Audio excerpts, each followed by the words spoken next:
Et merci au Seigneur de nous avoir donné des sous qui viennent en aide à ces gens du Niger, ses frères et sœurs. Nous allons maintenant procéder à la lecture de la parole. Nous allons lire 1 Thessaloniciens chapitre 1 et Fidèle va suivre pour nous parler de ce que ce texte nous enseigne encore aujourd'hui. Donc, si vous le désirez, vous pouvez vous lever pour faire honneur à la parole. Sinon, vous pouvez aussi rester assis. Je vous rappelle le petit exercice discipline spirituelle que nous avons appelé EMORP. Donc, notez ce qui vous touche particulièrement durant le texte, en l'écoutant, en le lisant. Et puis, prenez-le en note pour réfléchir. Le Seigneur vous parle. Le Seigneur nous parle par sa parole. Que le Seigneur bénisse sa parole dans nos cœurs, dans nos esprits. Viens, Seigneur, Esprit du Dieu vivant, parle à nos cœurs. De la part de Paul, Sylvain et Timothée, à l'Église des Thessaloniciens, qui est en Dieu le Père et dans le Seigneur Jésus-Christ. Que la grâce et la paix vous soient données de la part de Dieu notre Père et du Seigneur Jésus-Christ.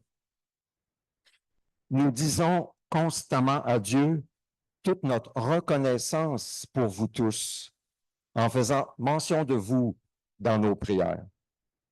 Nous rappelons sans cesse l'œuvre de votre foi, le travail de votre amour et la fermeté de votre espérance en notre Seigneur Jésus-Christ devant Dieu notre Père.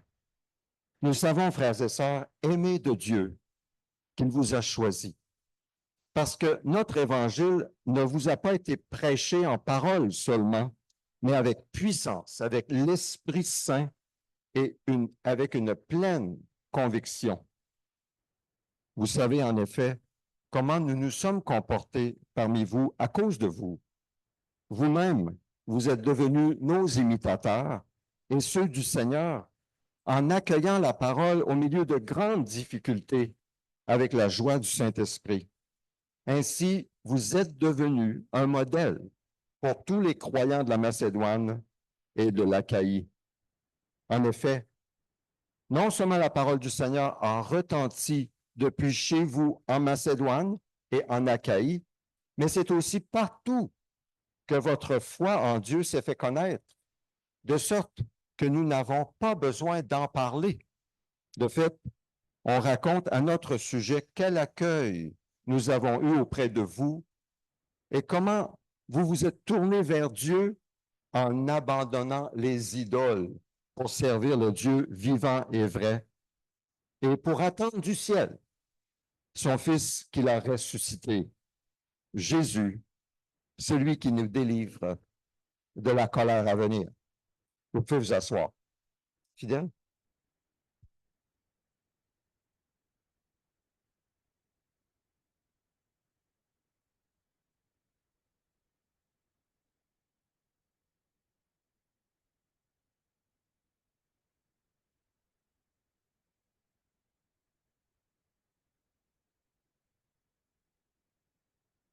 Je vais juste prier avant que je commence. Ouais. Prions ensemble. Seigneur Jésus, ton serviteur fidèle vient pour apporter ta parole. Dans son cœur, il te demande la grâce de l'utiliser, d'utiliser les mots, d'utiliser ce que tu lui as déjà donné, les images qu'il va nous partager, de l'utiliser pour parler à nos cœurs. Seigneur, viens, Esprit du Dieu vivant, soit avec fidèle, soit avec chacun de nous, pour recevoir ce que tu as pour nous, ne serait-ce qu'une parole, ne serait-ce qu'un mot. Viens, Seigneur. Fais cette œuvre que nul homme ne peut faire. Nous-mêmes, nous ne pouvons pas le faire. L'œuvre de ton Saint-Esprit dans chacun de nos cœurs. Au nom de Jésus. Amen. Amen. Bonjour. Ça marche? Est-ce que vous m'entendez?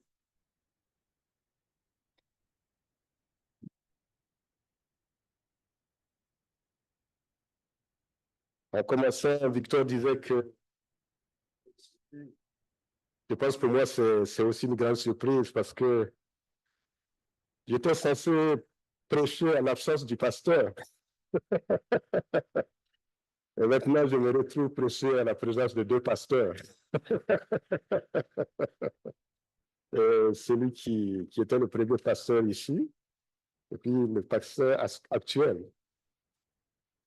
Et donc, quand je suis rentré, j'ai dit, Seigneur, viens à mon aide.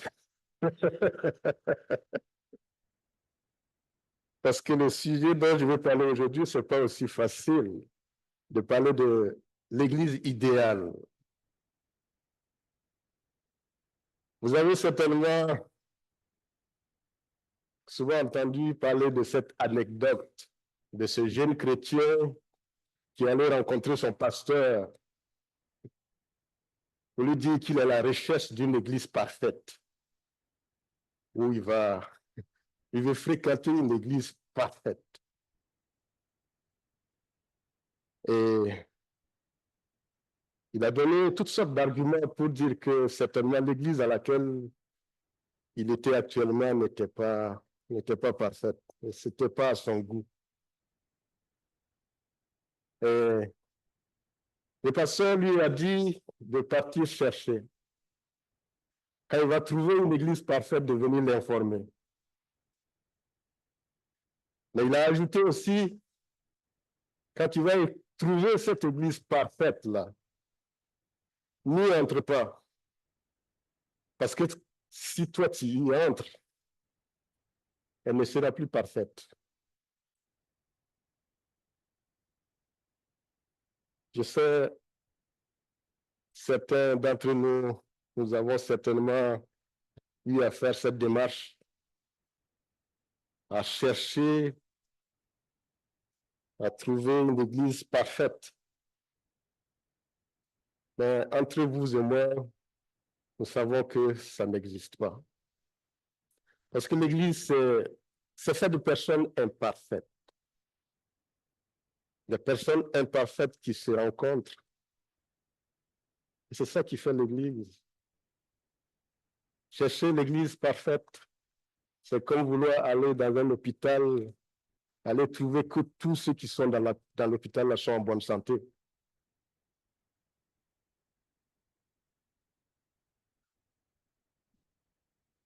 En lisant les lettres aux sept épîtres, sept églises en Apocalypse, nous voyons que le Seigneur donne les forces et les faiblesses de chaque église. Il donne les forces. À l'église d'Éphèse, il dit par exemple, l'église d'Éphèse est louée pour sa persévérance et sa capacité à tester les faux apôtres. Mais elle est réprimandée pour avoir abandonné son premier amour. L'église de Smyrne est reconnue pour sa fidélité dans la souffrance, tandis que celle de Pergame est critiquée pour sa tolérance aux enseignements erronés. L'église de Thyatire est félicitée pour ses œuvres et son amour. Elle est critiquée pour avoir permis l'influence de la fausse prophétesse Isabelle. Sardes est appelée à se réveiller, tandis que Philadelphie est encouragée pour sa fidélité malgré sa faiblesse.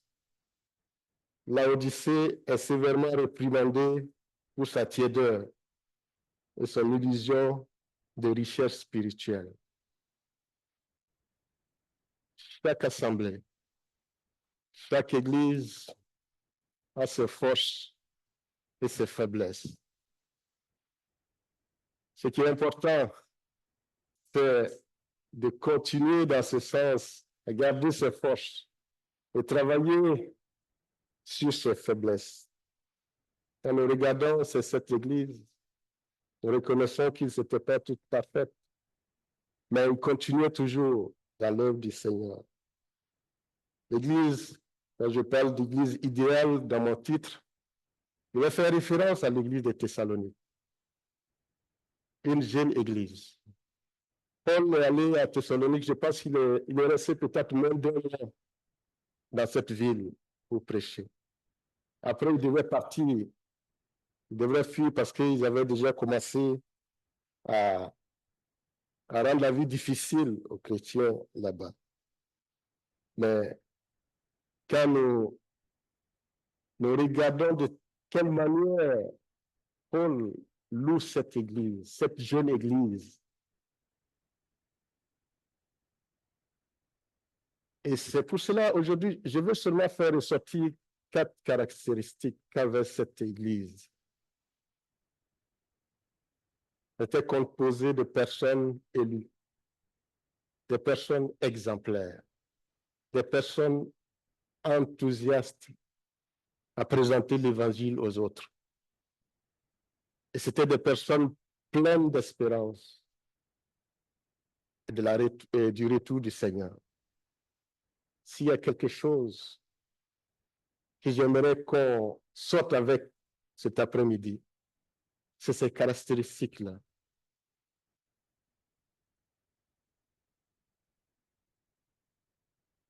Nous allons continuer. Nous allons parler des personnes élues. L'apôtre Paul commence sa lettre en adressant ses salutations à l'église des Thessaloniciens, soulignant leur appartenance à Dieu et au Seigneur Jésus-Christ. Cette reconnaissance de l'élection divine est fondamentale.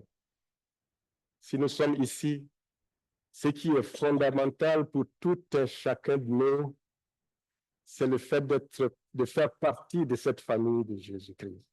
C'est le fait d'être sauvé. Ça, c'est fondamental. En effet, le fait que les Thessaloniciens soient en Dieu, le Père, dans le Seigneur Jésus-Christ, est un marqueur de leur appartenance et de leur identité spirituelle. La mission d'élection est importante dans les écrits bibliques, comme souligne l'apôtre Paul dans sa lettre aux Éphésiens, où il dit que Dieu a choisi les croyants avant le fondement du monde. Nous sommes tous choisis. Nous avons été choisis. Et il y en a encore d'autres personnes qui sont choisies, mais qui ne sont pas encore rentrées dans la bergerie. Dieu nous a choisis. Quand la parole est venue, ce que nous avons eu à faire, c'est l'accepter. Et c'est pour cela que nous sommes là. Et c'est important. Et quand je vais dans une assemblée, ce qui est important, que moi-même, j'ai cette assurance-là, que je fais partie de ces élus. Parce que si je n'ai pas cette assurance, je serai tout le temps troublé. Parce que je me poserai toujours des questions. Est-ce que ce qu'on enseigne, est-ce que vraiment ça me concerne ou pas? Mais si nous avons cette assurance de faire partie de l'Église, je pense que ça nous donnera beaucoup plus comment je veux dire, d'enthousiasme à participer aux activités de notre Assemblée. Paul exprime sa gratitude envers Dieu pour les Thessaloniciens. Mettez en avant leurs œuvres de foi, travail d'amour et de fermeté d'espérance. Cette reconnaissance est non seulement un acte de louange, mais aussi une affirmation de leur vraie nature de foi.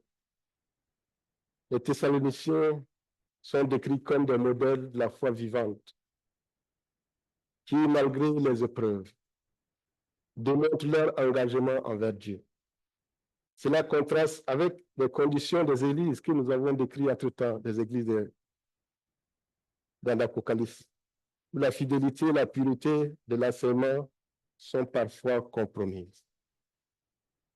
Quand j'ai écouté ce que Pierre a présenté comme activité que cette église fait, c'est très encourageant. 50 chèvres, c'est une bergerie. 50. Je vous dis, quand moi j'étais enfant, Les gens qui étaient dans mon village, qui pouvaient avoir 50 têtes de chèvres, ils n'étaient pas nombreux. Ça, c'est une action de foi que nous posons. C'est un acte de foi que nous posons. Quand une personne, comme je dis, si Dieu nous choisit, il va participer aussi à notre transformation. Quand on est élu, on n'est pas élu pour rester tel. On est élu pour être transformé. Et c'est pour cela que j'ai pris l'exemple de la chenille et du papillon. La chenille, elle est complètement, quand vous le voyez, elle est complètement différente du papillon. La chenille se nourrit de feuilles. Le papillon, lui, se nourrit de nectar de fleurs. La chenille n'a pas d'aile. Le papillon en a. Et nous, si nous sommes choisis, c'est évident qu'il doit y avoir des changements dans notre vie. Parce que quand Dieu envoie son Saint-Esprit dans nos cœurs, c'est pour nous transformer. C'est pour nous transformer. Cette transformation peut ne pas être brutale, mais elle doit être continue. Continue dans notre vie à telle sorte que si je considère ma vie 2020, 2021, 2023, 2024, je peux dire en 2023, j'étais comme ça. Mais en 2024, je suis devenu comme ça. Voici ce qui a changé. Il doit toujours avoir un changement perpétuel dans ma vie. Et ça, c'est le signe que je fais partie de ces élus. Mais je ne peux pas me choisir et je vais rester tel. La deuxième caractéristique dont je veux parler, c'est des personnes exemplaires. On poursuit en louant les Thessaloniciens pour avoir reçu l'évangile, non seulement en parole, mais avec puissance, l'Esprit Saint et une pleine conviction.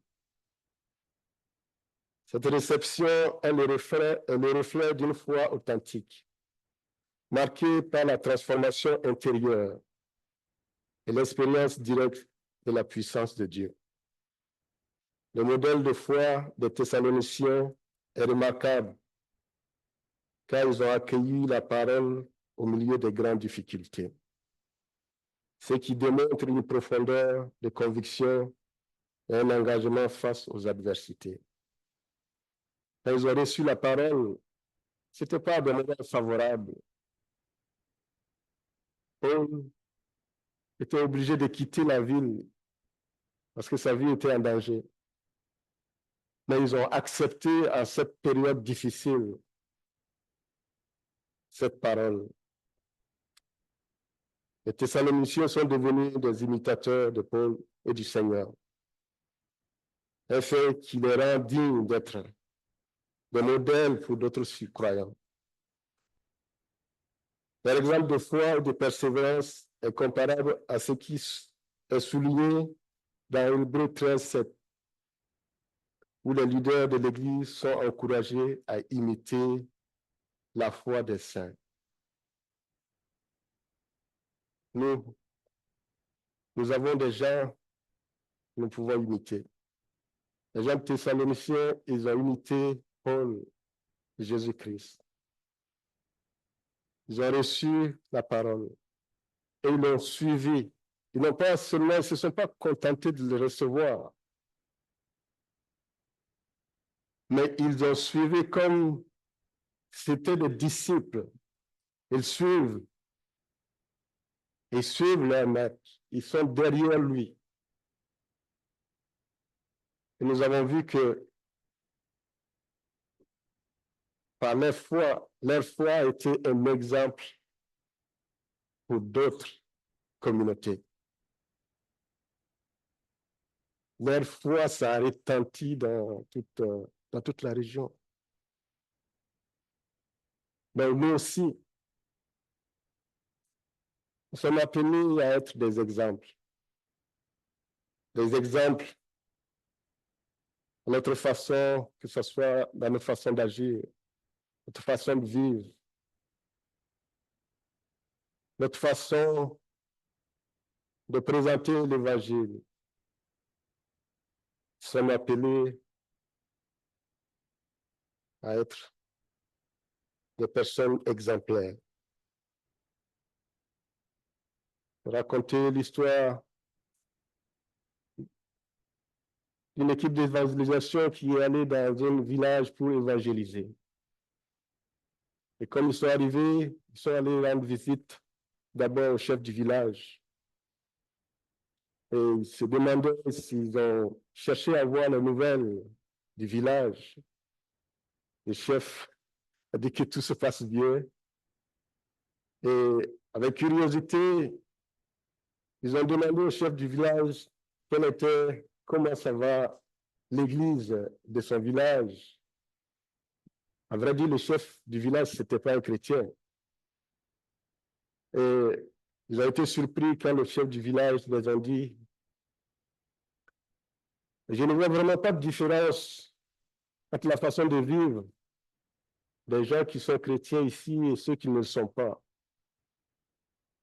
Il a dit, et s'il y a une différence,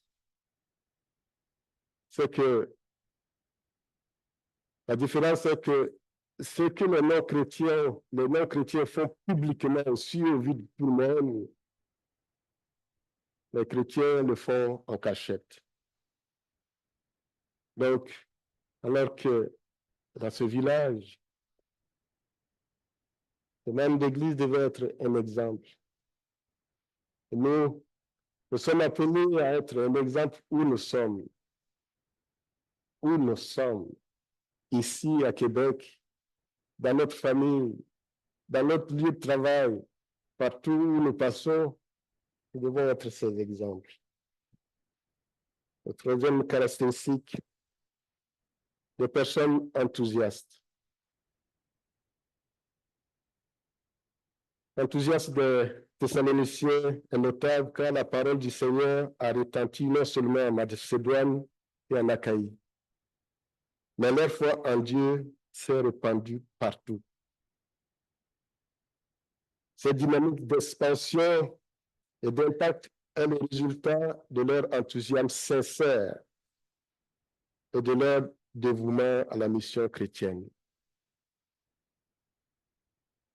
Leur foi vivante et leur engagement attirent l'attention et témoignent de la véracité de leur témoignage chrétien. Cet enthousiasme contraste avec la tiédeur, par exemple, de l'église de Laodicée, qui est critiquée pour ses conditions de tiédeur. Les Thessaloniciens, au contraire, sont dynamiques et motivés, illustrant ce que Jésus attend des églises. Une foi ardente, une passion pour l'évangélisation. L'exemple des Thessaloniciens nous rappelle l'importance de maintenir une attitude passionnée et engagée dans notre vie chrétienne. Nous avons reçu tous la parole de Dieu. C'est ce que Jésus attend de nous, que nous ne soyons pas seulement des récepteurs, mais quand on reçoit, qu'on transmet aussi, qu'on soit des récepteurs et des transmetteurs. Je reçois, je transmets. C'est triste que dans les assemblées, effectivement, il est souvent triste que on accumule beaucoup de connaissances de la parole de Dieu. On accumule beaucoup de connaissances. Et quand il vient le moment de mettre ça en pratique, ça devient tout un problème, ça devient tout un défi. Et pourtant, c'est ce à quoi Dieu s'attend. Je parle en nous incluant. C'est pas dire que moi, je suis au-dessus de ça, non. Je ne suis pas du tout. Mais je sais, il y a bien de connaissances que j'ai accumulées. Et que jusqu'à présent, je ne mets pas en pratique. Peut-être aussi c'est le cas pour vous. Et Dieu nous appelle vraiment à ce qu'on a reçu, qu'on le transmette. Recevoir la parole de Dieu et la transmettre. Les gens de Thessalonique étaient dans une situation difficile. Il y avait de la persécution, mais ils sont restés fermes. Ils sont restés fermes dans leur foi. Nous allons passer dernière caractéristique. Il y a des personnes pleines d'espérance. Les gens de Thessalonique, ils attendaient avec ferveur le retour de Jésus-Christ. Nous allons voir dans la suite, ils attendaient tellement qu'il y avait des gens qui avaient arrêté de travailler parce qu'ils ne trouvaient plus de raison de travailler. Parce que Jésus vient, il revient bientôt. Et ce message, quand on dit que Jésus revient bientôt, c'est vraiment bientôt. Et ces gens, ils avaient compris cela. Les Thessaloniciens ont tourné leur dos aux idoles pour servir le Dieu vivant et vrai et attendre son Fils, Jésus-Christ, qui les délivrera de la colère à venir de Dieu.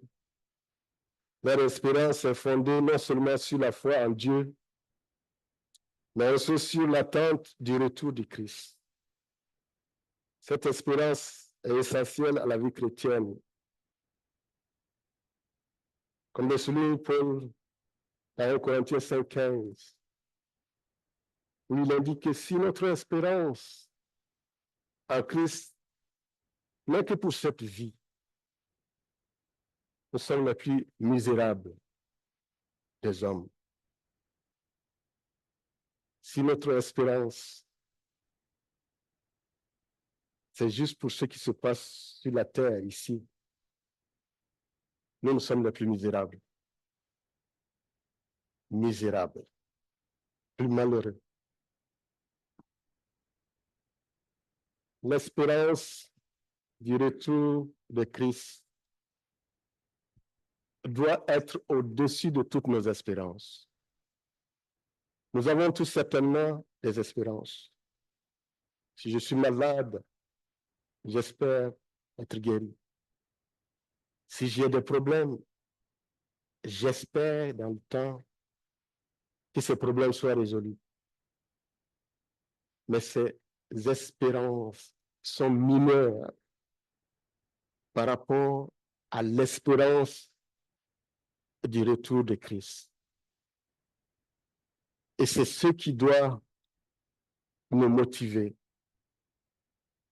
Nos espérances, nous ne devons pas amplifier nos espérances mineures au-delà de cette espérance du retour de Christ. Nous tous, s'il y a quelque chose qui doit nous occuper dans nos cœurs, c'est cette espérance du retour de Christ. Elle va venir nous chercher et mettre toute cette espérance au-delà de nos espérances mineures. Attendre le retour de Christ. Nous n'attendons pas, ce n'est pas le signe qu'on attend, ce n'est pas le signe de son retour qu'on attend, c'est Jésus-Christ qu'on attend. Et nous ne devons pas nous laisser divertir par ces signes. Je me rappelle quand nous étions enfants, nous partons souvent chasser les rats. Et les rats, c'est des animaux qui creusent des terriers dans le sol. Et quand vous commencez à creuser À un certain moment, celui qui creuse, il va faire sortir la terre et puis il va regarder. Et vous savez, il regarde. Il y a certains insectes qui sont associés au rat. Il y a des insectes, des petits insectes qui sont associés au rat. Quand il voit les insectes dans le terrier, il dit, il est là. Il redouble de fort et puis il commence à creuser. Et pour nous, c'est ça. Parce qu'effectivement, les rats, là, ils creusent. Rapidement, on arrive à trouver. Les signes, pour nous, c'est ça. Si les signes que le Seigneur a dit, pour dire que quand vous allez voir ci, vous allez voir ça, ça devrait augmenter notre espérance. Parce que c'est sûr, il est presque là.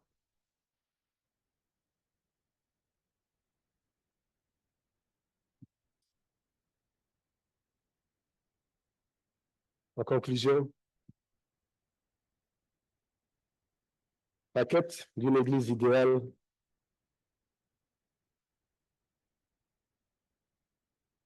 est un idéal même, mais irréaliste. La quête d'une Église parfaite. C'est un idéal, c'est très bien, mais irréaliste. Les églises locales, composées de membres imparfaits, ne pourront jamais atteindre la perfection jusqu'au retour du Seigneur Jésus-Christ. Et là, nous allons tous atteindre cette perfection. Cependant, les églises peuvent, comme l'église de Thessalonique, tendre vers cet idéal en cultivant une foi authentique, un engagement fervent, un enthousiasme pour la mission et une espérance vive en la promesse de Dieu que Jésus revient bientôt pour nous chercher. En prenant exemple sur les Thessaloniciens et en cherchant à appliquer les leçons des lettres de cette église, chaque communauté chrétienne peut avancer vers un reflet plus fidèle de l'idéal du Nouveau Testament, même dans un monde imparfait. À la lumière de l'exemple des Thessaloniciens, nous devons nous poser les questions suivantes. Suis-je parmi les élus? Ça, c'est une question très, très, très capitale. Parce que c'est quelque chose que nous pouvons savoir. L'apôtre Paul, quand il écrivait, non, c'est pas Paul, c'est Jean, dans sa lettre qu'il écrivait, il disait que Dieu nous a donné la vie éternelle. Et cette vie est en son Fils. Celui qui a le Fils a la vie. Celui qui n'a pas le Fils n'a pas la vie. Et il continue, il dit, je vous ai écrit ces choses-là afin que vous sachiez, pas dit afin que vous espériez. Il dit afin que vous sachiez que vous avez la vie éternelle, vous qui croyez au nom du Fils de Jésus. Alors ça c'est important. Suis-je parmi les élus? Avons-nous une foi, un amour, une espérance qui témoigne de notre élection divine? Parce que si nous sommes élus, cela se suit avec une transformation. Je ne peux pas être la même personne quand il m'a choisi et rester la même personne. Il doit suivre des changements. Parce que le Saint-Esprit habite à nous pour nous aider à faire ces changements.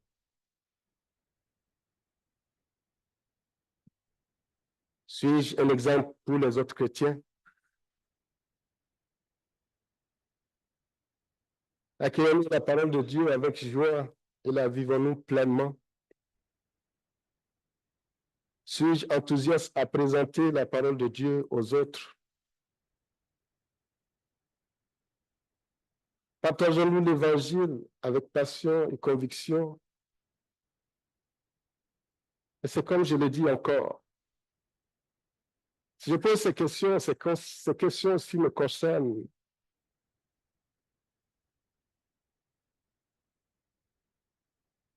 Suis-je plein d'espérance? Attendons-nous avec impatience le retour de Jésus-Christ? Gardons-nous nos espoirs quotidiens en perspective? Est-ce que mon espérance du retour de Jésus-Christ est au-delà de mes espérances quotidiennes?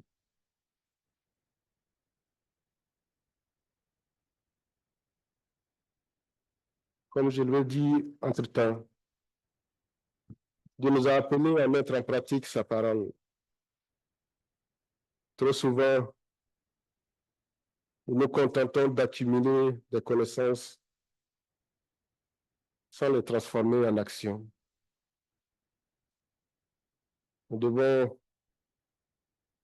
accepter de transformer ces connaissances en action. L'Église idéale n'est pas parfaite, mais elle est en mouvement vers l'état idéal biblique.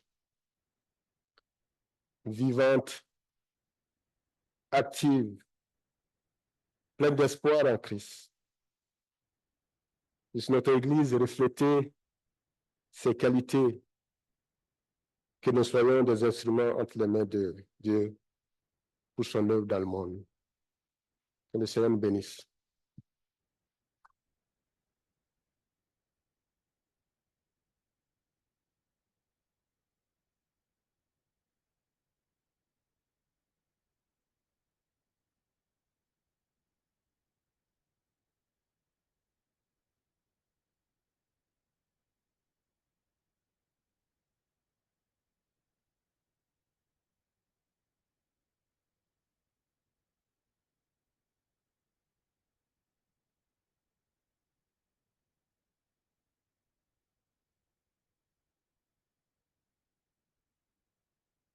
Merci, fidèle. Que Dieu fasse son œuvre dans notre vie, n'est-ce pas? Pour que nous soyons une Église idéale. En vue de la perfection, parce que Jésus reviendra et nous transformera à son image. Que nous soyons cette Église de plus en plus idéale. Nous allons partager le repas du Seigneur, le repas de communion. C'est ce repas qui est pour ceux et celles qui sont des élus, qui ont reçu Christ comme Seigneur et Sauveur, même si vous ne faites pas partie de cette Église locale régulièrement, mais vous avez mis votre foi en Jésus et vous comptez seulement sur lui pour votre salut. Vous l'avez reçu, vous faites un avec lui. C'est ce repas qui est pour vous. Mais aussi, c'est un repas pour les pécheurs qui ont une conviction de péché, qui ne sont pas encore arrivés et qui reconnaissent leur faute en vue de l'abandonner avec sa force. Donc, si ça vous concerne, je vous invite à prendre le repas de communion ensemble. Un verset que j'ai retenu du texte que Fidèle nous a partagé, la prochaine diapo, c'est quand il est écrit, vous vous êtes tournés vers Dieu en abandonnant les idoles. En abandonnant les idoles que le monde suit, les sécurités, etc., pour servir le Dieu vivant et vrai. Alors, réfléchissons à ce texte pendant que nous partageons ensemble, en tant qu'Église, le repas de communion.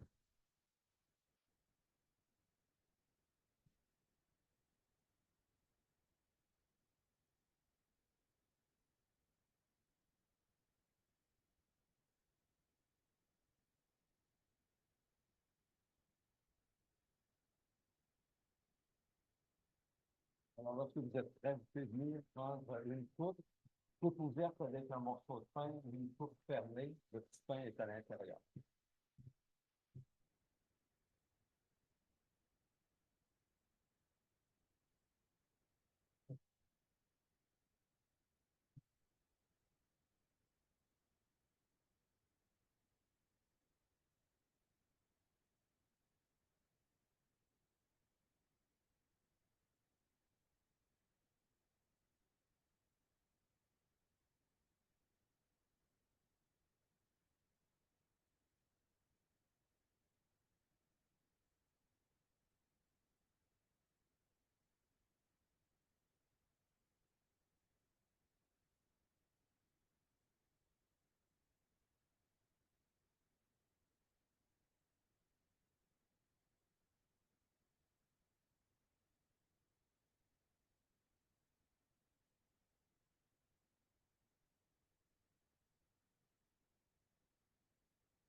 Ce repas, c'est ce que Jésus nous a laissé.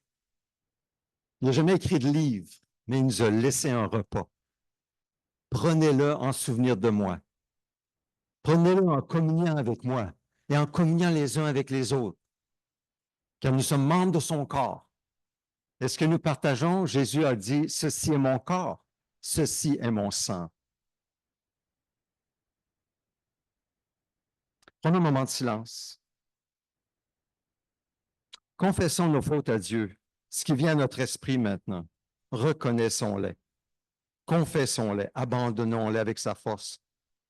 Demandons-lui de nous libérer par sa force de ses péchés.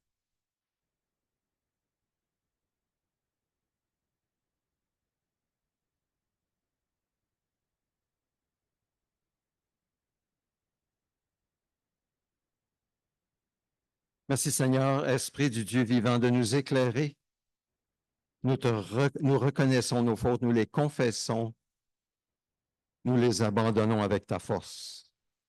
Merci Seigneur Jésus d'être allé jusqu'au bout, jusqu'à donner ta vie pour nous, nous qui ne le méritions pas, car nous ne te cherchions pas. Tu nous as choisis, ce n'est pas nous. Tu nous as choisis. Et tu nous as établis pour que nous portions du fruit, beaucoup de fruits, en demeurant en toi. Merci pour ce repas. Ça représente tout ce qui nous nourrit, ta parole, ton esprit, ta présence, ta fidélité. Merci Seigneur. Alors le soir où il a été livré, Jésus a pris du pain, il est avec ses disciples, il l'a distribué en disant, ceci est mon corps, prenez-en tous en souvenir de moi. Prenons-en tous.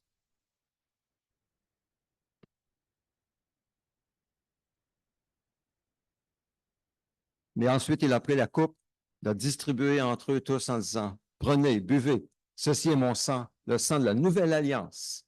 Pour beaucoup, prenons-en tous.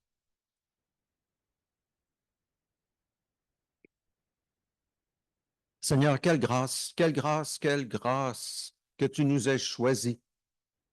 Quel privilège d'être à ta table et d'attendre ton retour en sachant que tu vas nous appeler par notre nom. Que nous soyons vivants ou non, tu vas nous appeler par notre nom. Et nous vivrons avec toi, par toi, pour l'éternité.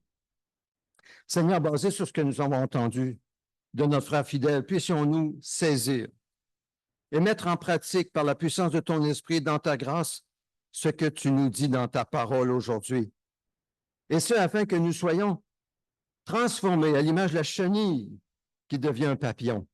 Que nous puissions devenir comme Jésus ici-bas, de plus en plus, par la transformation de notre intelligence et de notre comportement. En suivant ce que tu nous dis dans Jacques 1, mettez en pratique, ne vous contentez pas de l'écouter en vous trompant vous-même par de faux raisonnements. Ô Seigneur, garde-nous tous à tout prix de nous tromper nous-mêmes par de faux raisonnements, cherchant à justifier nos pensées, nos paroles, nos actes, indépendants et rebelles à ta volonté pour nous. Ainsi, comme dit Paul, nous ne serons plus des petits-enfants ballottés, emportés à tout vent de doctrine par la ruse des hommes et leur habileté dans les manœuvres d'égarement, mais en disant la vérité dans l'amour. Oh oui, apprends-nous à dire la vérité dans l'amour. Nous puissions grandir à tout point de vue vers celui qui est la tête. Christ, Seigneur, c'est notre prière. C'est notre prière pour nous tous. Nous avons tous désespérément besoin de toi. Toi qui es la tête, de nous corriger tous et chacun et faire de nous cette Église de plus en plus idéale.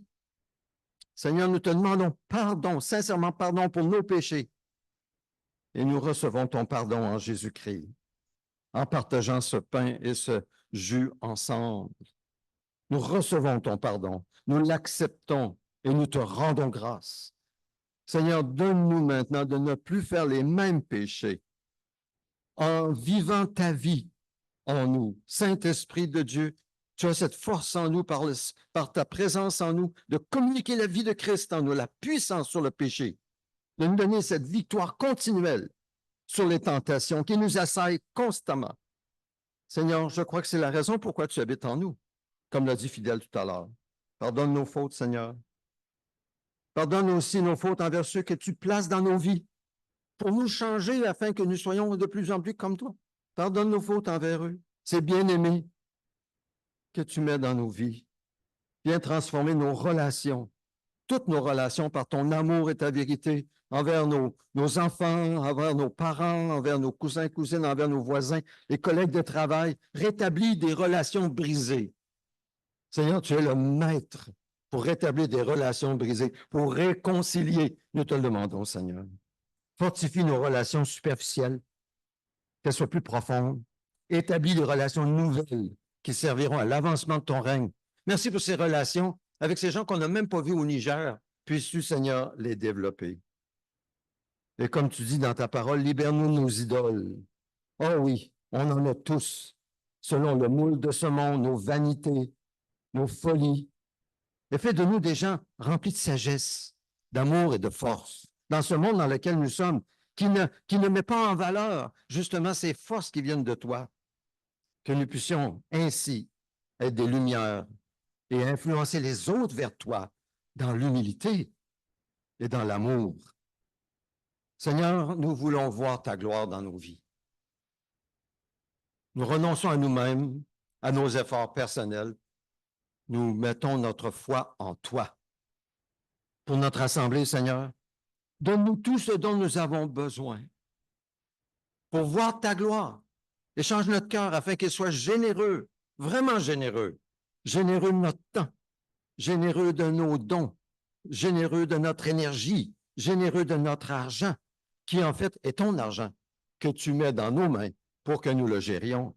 Oh Seigneur, que nous soyons généreux envers toi d'abord, être attentifs à toi, prendre du temps avec toi, prendre du temps dans ta parole, méditer ta parole, nous arrêter lorsque tu nous parles, écrire, méditer sur ce que tu nous dis, faire passer tes intérêts en premier. Seigneur, tu le mérites. Ce n'est pas les intérêts de mon épouse, ce n'est pas les intérêts de mes enfants, les petits-enfants, ce n'est pas mes intérêts à moi qui priment, ce sont tes intérêts. C'est toi qui as donné ta vie pour nous. Tu dois passer en premier. C'est juste. Oh Seigneur, oui, accorde-nous cette grâce et libère-nous de cette tromperie de l'ennemi, Satan lui-même, dans le monde entier. Les mensonges, les manipulations, ce qu'on a cru, ce qu'on croit toujours. Garde-nous, libère-nous, Seigneur, afin que nous puissions te servir avec un cœur entier. Toi qui es le Dieu souverain sur toute vie, qui tient tout entre tes mains. Car en fait, Seigneur, tu prends si bien soin de nous. Oh Seigneur, oui, tu le mérites. Enfin, nous te remercions pour le pays d'abondance dans lequel nous sommes. Oh oui, merci pour la nourriture, les soins de santé, nos demeures, ta provision dans tous nos besoins spirituels, émotionnels, physiques, matériels. Merci Seigneur pour ce bâtiment d'église dans lequel nous nous réunissons. Cette mission que nous avons avec l'Église Québec Baptist Church, bénis-les, Seigneur Dieu. Te remercions de nous juger dignes de te servir humblement, avec nos talents, nos dons, nous tous, là où tu nous places. Bénis ta parole dans nos cœurs, Seigneur. Bénis ta parole dans le cœur de nos bien-aimés, nos enfants. Bénis ta parole dans le cœur de nos parents, nos collègues et nos voisins. Bénis ta parole. Fais-la germer, Seigneur Dieu. Crée la vie par ton esprit. Donne la puissance de ton esprit pour que nous puissions être des témoins fidèles de Jésus, afin que nous n'ayons pas honte lorsque tu apparaîtras sur les nuées, mais nous lèverons les yeux, comme Étienne, qui t'a vu sur les nuées. Oh Dieu, oui, et que nous puissions être des témoins et des influences dans nos cercles, là où tu nous as placés. Pour toi, Jésus. Bénis notre travail, l'évangélisation, la mission. Bénis nos dîmes et offrandes pour ton œuvre, ici jusqu'au Niger. Soutiens ceux qui souffrent. Donne-leur ta grâce.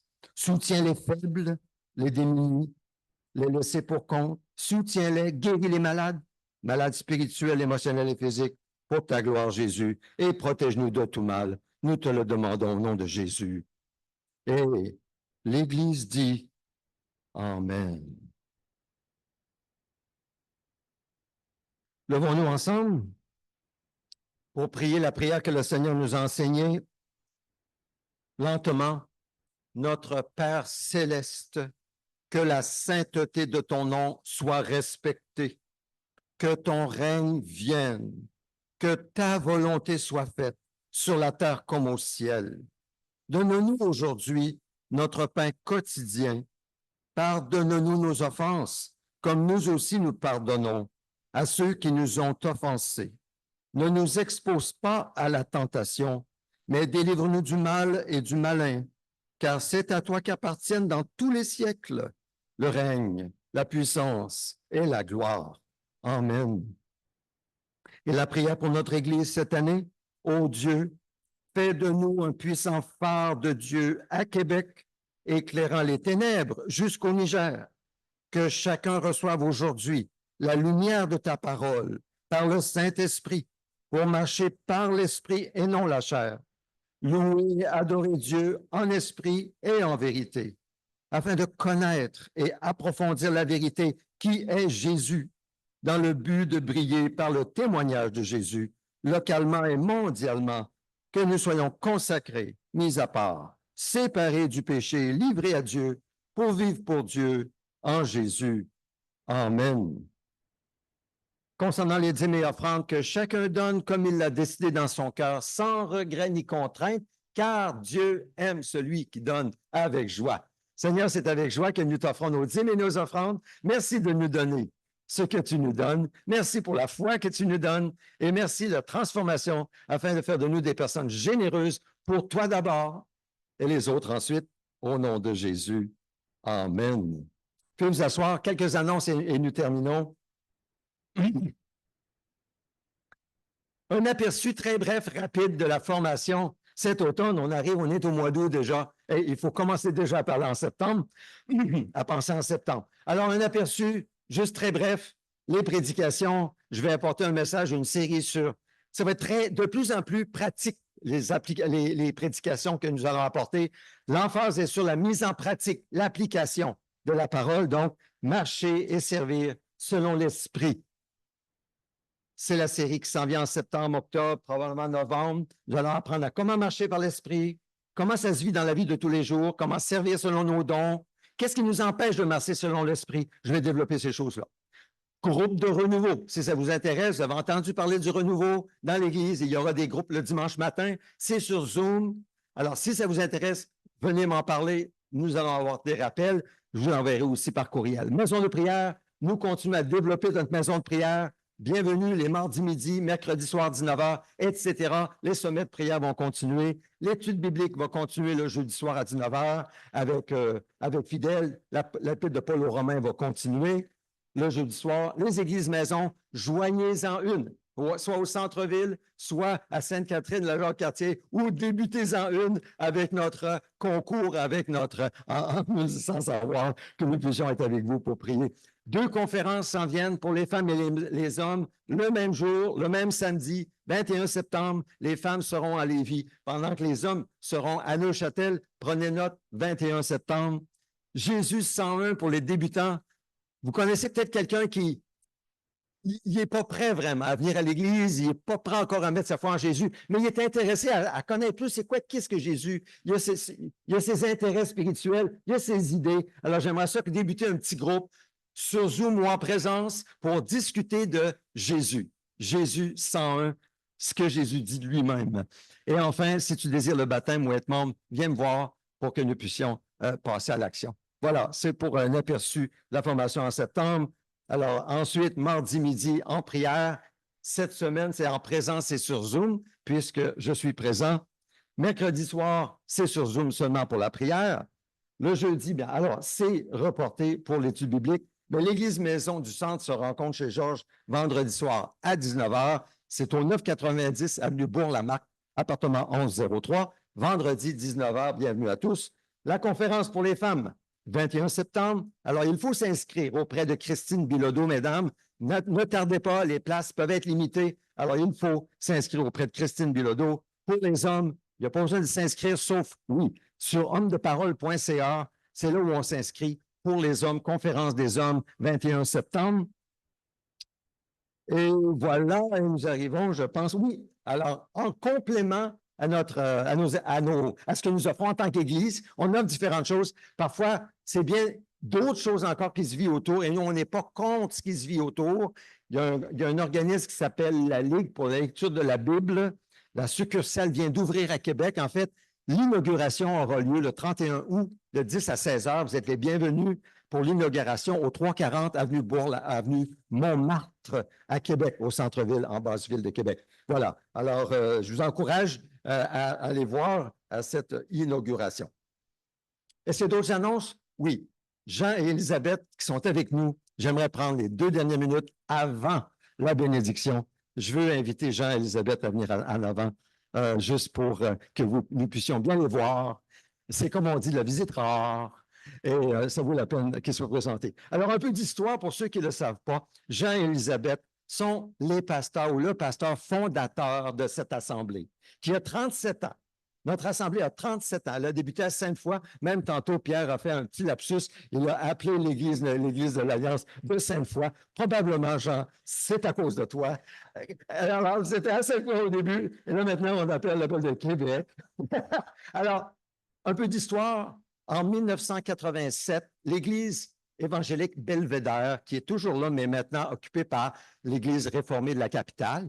Alors, cette Église qui est devenue l'Église de l'Alliance à Duberger, il y avait 156 personnes dans cette petite chapelle le dimanche matin. On faisait 2 cultes le dimanche matin. Et là, ça débordait. Il y avait vraiment comme un renouveau. Et puis, on a décidé, ensemble, les anciens ont décidé de créer une nouvelle assemblée, démarrer une nouvelle assemblée. Alors, Jean était le pasteur de cette assemblée avec Élisabeth. Et moi, j'étais l'ancien vert qui ne connaissait pas grand-chose pour accompagner Jean dans la nouvelle église qui démarrait au sous-sol de l'église Trinity Church sur Quatre-Bourgeois, juste l'autre côté. Oui, juste sur Quatre-Bourgeois. C'est exact, vous étiez... Oui. Alors, les Duomo sont arrivés dans les années 90, je pense, et Pierre est arrivé 93. Et bon, il y avait Pierre Bilodeau aussi qui savait un petit peu dans ces moments-là.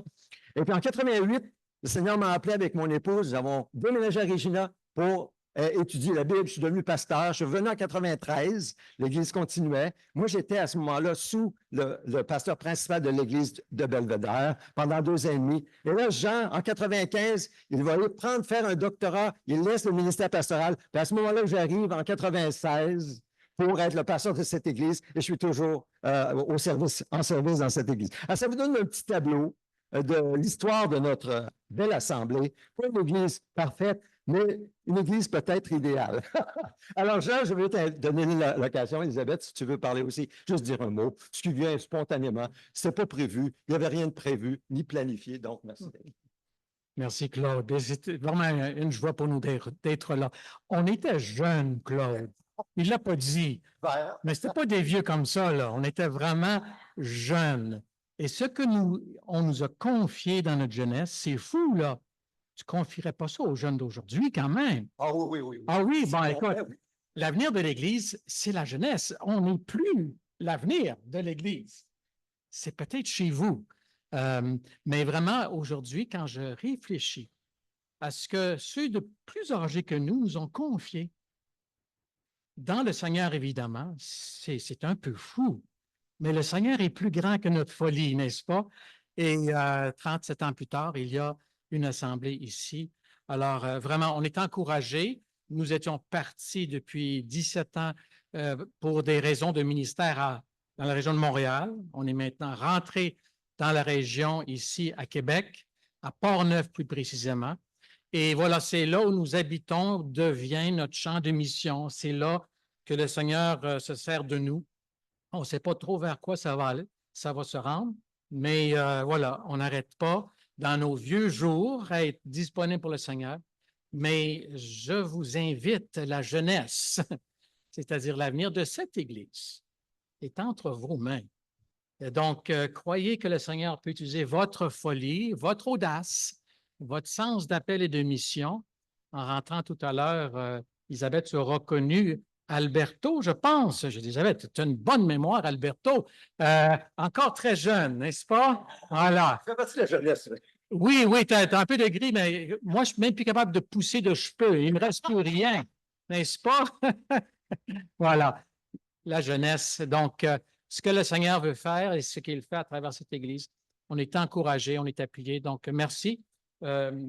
Merci, Claude. Merci pour l'accueil chaleureux. Ça Ah oui. fait du bien de voir des anciens amis et beaucoup de nouveaux aussi. C'est encourageant.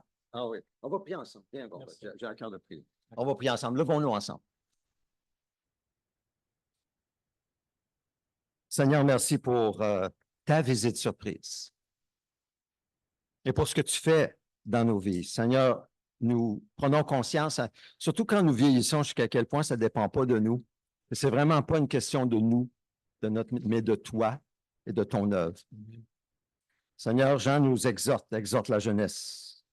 Seigneur, oui, prépare, appelle, envoie la jeunesse dans notre assemblée. Amen. À prendre maintenant le bâton, le flambeau, et courir à ta suite, Jésus, pour la gloire de ton nom. Nous prions pour Jean et Élisabeth aussi. Même dans leurs vieux jours, il y a encore de l'énergie, comme Moïse, qui avait encore de l'énergie pour te servir. Là où tu les places dans Port-Neuf, Seigneur, nous prions que tu aplanisses le chemin sous leurs pas, que tu les guides dans ton œuvre pour eux, selon ton plan qui est parfait, qui est tellement parfait, sur mesure, selon leurs dons, leur disponibilité, leur énergie, etc. Seigneur, pour la gloire de ton nom, là où tu les places, nous prions au nom de Jésus. Amen. Et maintenant pour la bénédiction. Heureux serez-vous lorsqu'on vous insultera, qu'on vous persécutera et qu'on dira faussement toutes sortes de mal à cause de moi. Heureux serez-vous. Qu'il en soit ainsi. Au nom de Jésus. Amen. Amen. Bonne fin de journée.